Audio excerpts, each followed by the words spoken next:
Emer Currie. Good, welcome Minister, and well done Chair on this report. I'm only at page 31, so I am making my way through it. But look, there is no such thing as a good Brexit. It has forced us to make decisions that we haven't wanted to make. We've had to work to protect our island from a hard border, and we're dealing with the fallout of Brexit every day.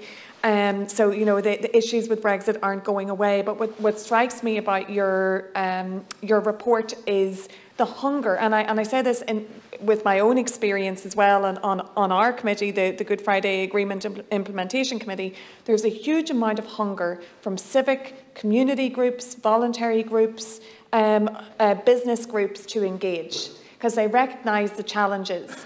And it is just such a pity that exactly at the time that we need to be leaning in to North-South cooperation, that others are leaning out.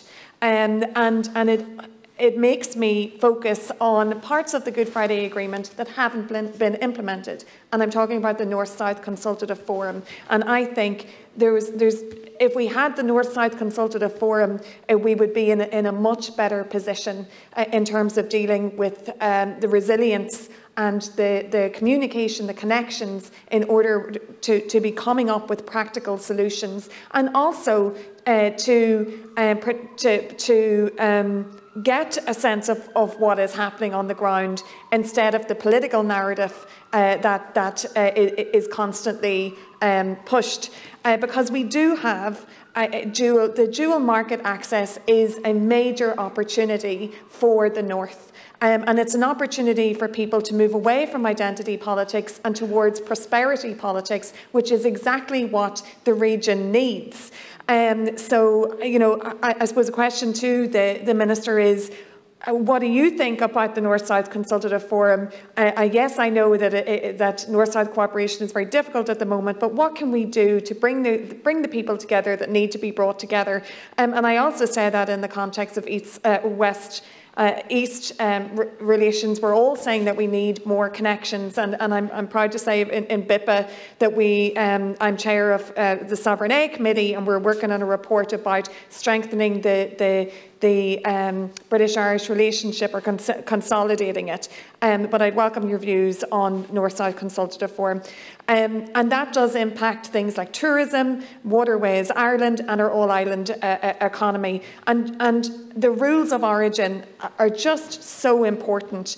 And I know that they're seen, a fix is seen as problematic, but we have to keep this on the table, because protecting an all-Ireland supply chain is fundamental to where we want to go with the Good Friday Agreement, and making sure that we are able to retain mixed origin goods in future trade agreements, and the impact that can have on dairy and whisky is huge. So I know you talk about mitigation measures, but you know, fundamentally this is something that we need to push as well to try and find a solution. I've only 20 seconds left, but I will just also reference the concerns that were raised in the document about citizens' rights.